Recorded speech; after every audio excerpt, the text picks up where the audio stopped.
Quand j'ai posé la question, qu'est-ce qu'on gagne? Je n'ai pas eu de réponse. Parce qu'on a dit, si c'était bien appliqué, voici ce qu'on allait gagner. On sait aujourd'hui que ce n'est pas bien appliqué, donc on ne gagne rien d'abord. La qualité de la formation, est-ce qu'on l'a améliorée? Non. Est-ce que ça a amélioré nos taux de succès, comme on l'a dit au départ? Non. Vous avez dit à votre introduction, 46 admis sur 2629. Ça fait 1,75%. Ça veut dire, est-ce qu'on veut me dire que les 98,25% là ne connaissent rien? Non. C'est qu'il y a des problèmes. Voilà.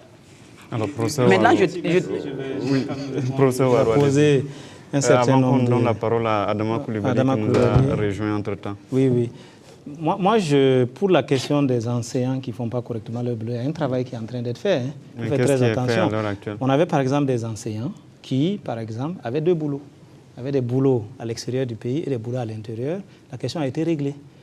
Il y a des enseignants, moi, pour le cas spécifique de Ouagadougou, il y a des enseignants qui avaient été programmés et qui ne venaient pas faire les cours. On les a interpellés, ils se sont mis à l'œuvre. Donc on essaie de suivre. Mais nous pensons que la mise en œuvre du code d'éthique et de déontologie devrait accompagner cette dynamique-là. Et la prise de textes disciplinaires pour sanctionner ceux qui ne font pas leur travail doit se prendre pour que ce travail puisse se faire. Donc à ce niveau-là, il y a un travail quand même qui est fait. Quand on est informé, dans certaines situations, le travail est fait. La suite, pour la question de... Il a pris l'exemple de l'université de Koudougou pour la question du master. Ce qu'il faut dire, effectivement, il y a des difficultés. Ce qu'il faut dire, c'est que pour ouvrir un master, il faut avoir dans la spécialité un enseignant de rang A, c'est-à-dire un maître de conf ou prof titulaire dans la discipline. À l'université de Koudougou, en économie, et ça, il faut le dire aux étudiants, ils n'ont qu'un seul maître assistant, quelques assistants et des ETPE qui sont pour la plupart doctorants à l'université Ouagadougou. Donc, si l'université de Koudougou doit ouvrir un master, il s'appuie sur qui? Sur personne. Maintenant, un travail de collaboration, un accord, une convention de collaboration peut s'établir entre Ouaga 2 et Koudougou pour qu'on aide à la mise en place de ces formations. Et c'est le cas à pas mal d'endroits. Je voudrais terminer par la question des 46 admis. Très honnêtement, c'est tout à fait juste que même si on avait 46 admis sur 200, ce n'était pas bon. Il faut travailler à l'améliorer. Mais il faut dire aussi que les responsabilités sont partagées. Ce qu'il dit, je vais vous donner en fait la situation très claire de ces admis. On a essayé de faire la situation. Sur le PV, effectivement, il y avait 2629 non. Il y a des étudiants qui n'ont pas composé entièrement à la session, donc qui ont des zéros dans un certain nombre de matières. Donc je suis désolé de dire que ces étudiants-là, je ne vais pas les considérer. Ils sont 55%. 1455 étudiants qui n'ont pas totalement composé.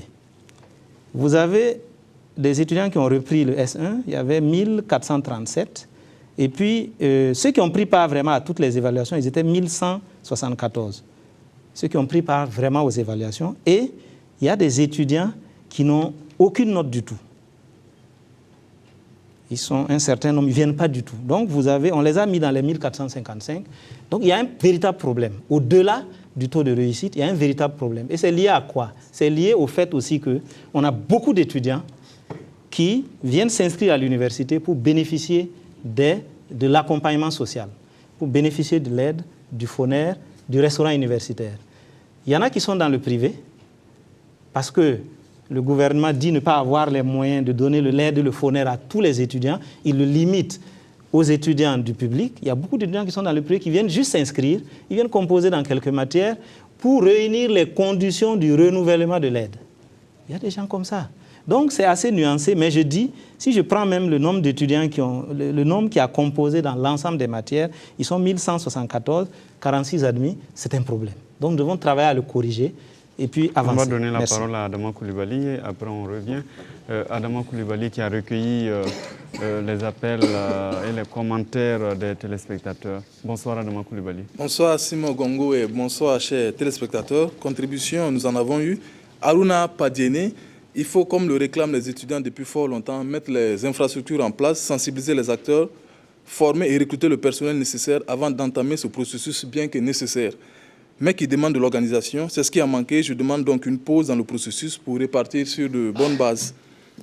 Bayard Sieza, pour moi, il faut suspendre la mise en œuvre du LMD, car si on prend en exemple, nous, de la 4e année, la promotion sociologie, qui n'avons pas encore validé notre année, nous sommes toujours sans suite par rapport à ce qu'il faut faire, tout ça à cause du LMD. Et ensuite, Issa Sanfo, Si l'on veut suivre l'évolution du monde éducatif, le système LMD a sa raison d'être, mais il faut faire suivre les moyens en amont et en aval. Ensuite, Timothée Sondo, le système LMD n'est pas mauvais en soi, mais nous regrettons qu'il soit appliqué dans de mauvaises conditions.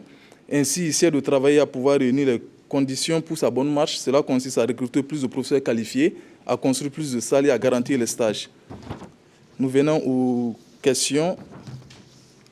Monsieur Kiswensida et Jacques Savadogo, le Burkina a-t-il la compétence de suspendre le système LMD? Si oui, je ne vois pas pourquoi il faut attendre puisque les conditions de sa mise en œuvre ne sont pas réunies et ce système est venu plutôt aggraver la précarité du calendrier académique. Ensuite, Savadogo Seko Awaïguya, pourquoi ne pas concevoir un système éducatif propre au Burkina au lieu de toujours chercher à imiter les autres? Bado Félix, je voulais vraiment comprendre le système LMD étudiant. Est-ce que dans ce système, le professeur doit donner un tiers des cours et à l'étudiant de rechercher les deux autres, ou bien le professeur doit synthétiser son cours pour aller à l'essentiel? Donc voici sa question. Ensuite, Abdoulaye Koulibaly à Dédougou, qu'est-ce que le CAMES prévoit pour un pays membre qui n'arrive pas à s'en sortir avec le système LMD? On va commencer par la réponse à cette question, professeur Waro. Est-ce que vous êtes au CAMES et vous connaissez bien le CAMES? Tout à fait. Bon, le CAMES ne se substitue pas aux États pour mettre en œuvre les moyens qu'il faut pour aller dans la réforme. Ce que j'ai dit, le CAMES est une agence d'assurance qualité et d'accréditation des diplômes. Donc c'est son travail et le CAMES a pris une résolution, le Conseil des ministres du CAMES, le Burkina et membre, a pris une résolution pour demander à tous les États de l'espace CAMES d'aller dans la réforme, ce qui a été fait. Pour la question du recrutement de plus de profs qualifiés, c'est tout à fait juste. Mais je pense qu'il faut plutôt dire le recrutement de plus d'enseignants. Parce que dans l'espace CAMES, le professeur qualifié, c'est le professeur titulaire. Et ensuite, vous avez le maître de conf, le maître assistant, l'assistant, etc. Donc la qualité de l'enseignant se construit d'année en année pour qu'on ait des enseignants qualifiés. Donc ça, au niveau de l'espace CAMES, c'est comme ça. Maintenant, il faut qu'on recrute effectivement des enseignants de bon niveau qui vont très rapidement travailler justement à pouvoir, donc gravir les différents échelons pour être qualifiés. Mais à ce niveau, il faut dire que quand on fait les statistiques, dans les années 2000 à 2005, 2006, et même un peu après, au niveau de l'université de Ouagadougou, on ne recrutait que 15 enseignants par an, quand on nous donnait des postes. Moi, quand j'ai été recruté, on était 15. Et aujourd'hui, on est passé à 100 enseignants à recruter dans l'ensemble des universités publiques du Burkina Faso. Et on a décidé à partir de la rentrée 2014-2015 de recruter 100 ATR. Les ATR sont des attachés temporaires d'enseignement et de recherche qui sont recrutés parmi nos doctorants, donc qui vont assurer 100 heures de travaux dirigés, d'accompagnement. Et ça les prépare à la fonction d'enseignant et de chercheur. Et puis à la fin de leurs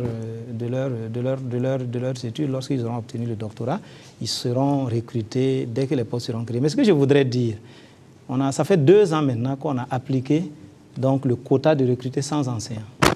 Mais vous savez, quand on lance les postes, on n'a pas plus de 40 docteurs. Il y en a qui sont dans des disciplines que nous ne recherchons pas. Nous ne pouvons pas les prendre. Il n'y a pas plus de 40 docteurs. Donc il y a le problème de la relève qui se pose et de la formation qui se pose, qu'il faut travailler à corriger. Et ce travail-là se fait par les enseignants. Et là, la responsabilité des enseignants aussi est engagée. Quand vous êtes prof titulaire et puis vous décidez de ne plus encadrer, alors que vous êtes toujours en activité à l'université, vous savez ce que vous créez comme problème. Vous créez un déficit dans le corps encadrant, alors que c'est vous qui devez encadrer. Donc ce travail-là doit être fait pour que ça puisse aller. Au niveau, par exemple, des disciplines d'économie et de gestion, comme je disais tantôt, il y a un déficit même en droit. Parce que justement, à ce niveau-là, il y a carrément un déficit que nous travaillons à corriger. Ça nécessite des moyens, mais au niveau, par exemple, de Ouagadougou, nous avons travaillé à mettre les moyens de façon à ce qu'à terme, on puisse avoir des enseignants, parce que nous sommes conscients de notre responsabilité nationale dans le fait de permettre aux universités comme Koudougou et Bobo, qui ont lancé des formations en économie, en droit et en gestion, d'avoir du personnel qualifié pour avoir tous les grades du système LMD. Alors, la plupart des questions apparemment vous sont adressées. Pourquoi le Burkina ne peut pas concevoir son propre système au lieu toujours d'adopter des systèmes importés? Bon. Le Burkina Faso n'est pas une nation isolée du monde. Il est vrai que le Burkina est souverain. Donc quand on est souverain, on décide de ce que l'on veut. Et maintenant, est-ce que, du point de vue du système éducatif, on peut inventer notre système éducatif? Il y a la question de la reconnaissance même de ce système-là. Et comme on a parlé de la mobilité, il faudrait que de notre système, il puisse y avoir une mobilité vers les autres pays pour donc des formations. Et donc, de ce point de vue, le Burkina peut, en quelque sorte, en restant donc dans ce système-là, le Burkina peut apporter des améliorations. Maintenant, si vous voulez réinventer la roue, ça ne sera pas simple. En voulant réinventer la roue, vous allez créer tellement de difficultés que si votre système éducatif n'est pas jugé fiable, vous risquez d'avoir du mal à vous imposer. Alors, qu'est-ce que le CAMES prévoit pour des pays qui n'arrivent pas à appliquer le système LMD? Donc, comme je l'ai dit tantôt, le CAMES n'a pas pour rôle justement de travailler à la mise en place de la réforme LMD. Le CAMES est une instance d'assurance, qualité et d'accréditation et qui a imposé des critères pour accréditer des diplômes, dont la réforme LMD. Donc, il appartient maintenant, maintenant il y a l'UEMOA au niveau de, je disais, il y avait tantôt la CEMAC, la communauté économique et monétaire des États de l'Afrique centrale. Oui. Et ici, il y a l'UEMOA, l'Union économique et monétaire ouest-africaine, qui travaille à accompagner les États dans la mise en œuvre de la réforme LMD. Mais quand vous prenez la directive de l'UEMOA, hein, du Conseil des ministres de l'UEMOA, les États se sont engagés à dégager les moyens nécessaires pour le déroulement de cette réforme.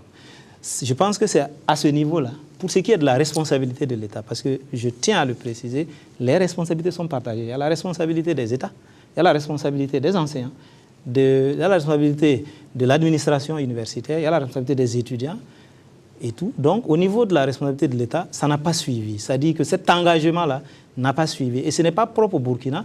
Moi, je suis vice-président du réseau pour l'excellence de l'enseignement supérieur en Afrique de l'Ouest. Donc, c'est le réseau qui a travaillé à la mise en œuvre de la réforme LMD dans l'espace UEMOA. Tous les pays sont membres. Je suis vice-président de ce chose. On a eu un colloque à Niamey les 25 et 26 février. Le problème est le même. Hein. Quand on était à Niamey, les étudiants demandaient la suspension du système LMD parce que les conditions ne sont pas réunies. Quand vous prenez Cheikh Anta Diop à Dakar là-bas, c'est peut-être maintenant qu'ils ont commencé les cours. On est dans les mêmes problèmes. Dans tout l'espace, on a les mêmes difficultés. Au Togo, ils ont eu tellement de difficultés qu'ils ont décidé, parce qu'ils jugent que un des problèmes dans le rattrapage du retard académique, c'est lié au fait que dans le LMD, vous passez de 2 sessions d'examen à 4 sessions. Puisque à la fin de chaque semestre, vous devez faire une session normale et une session de rattrapage.